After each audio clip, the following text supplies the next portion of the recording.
With all this talk of shortages and surpluses, you're probably thinking, how does this relate to what we've just lived through recently with COVID?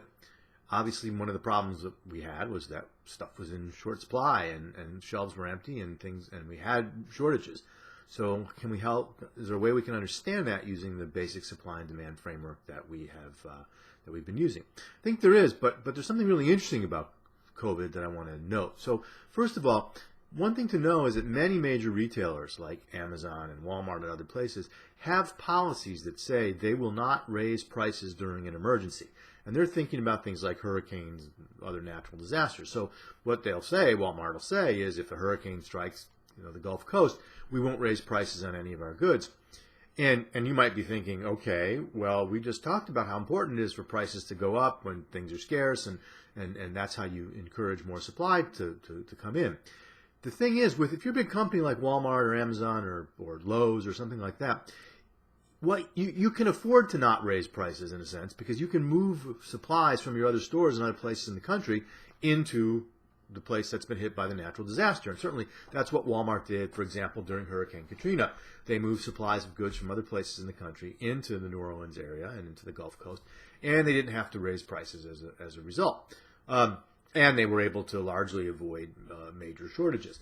It's interesting, by the way, that the people who normally get charged with violating emergency pricing laws, violating price controls, and get accused of price gouging, are not the big companies. It's usually the small ones, little mom and pop places, because they can't do this, right? They can't, for them, right? They can't pull from their other branches in other places. They just have one, maybe, right? And so for them, raising prices is the only way they can attract in new sources of supply. What happened during COVID, of course, is that unlike a natural disaster, which is localized, allowing the firms to bring in stuff from other places, COVID was everywhere. So there wasn't anywhere to go to get stuff. And if you're in the situation like these firms were there, they promised not to raise prices in an emergency, and you can't draw on your other places for supply because demand for, say, toilet paper and everything else was going up everywhere. Now you're stuck, right? Now, with the price too low, you're going to get the shortages that we've talked about in our supply and demand model, and you can't pull in supplies from other places to solve the problem.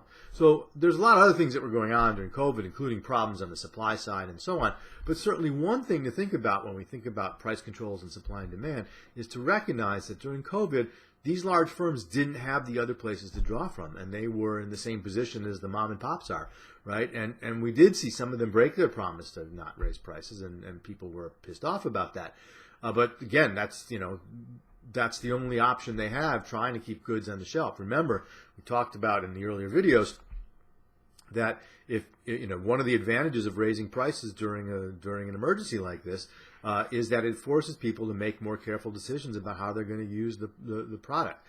When you keep prices low, you have people walking out of Walmart with tons of toilet paper, which is also, by the way, why firms have had to put quantity limits on things. Again, they just don't have anywhere to draw the resources from, and so they're trying to keep people from buying out the store at the low price. The other option, of course, is to raise the price. That'll solve the problem.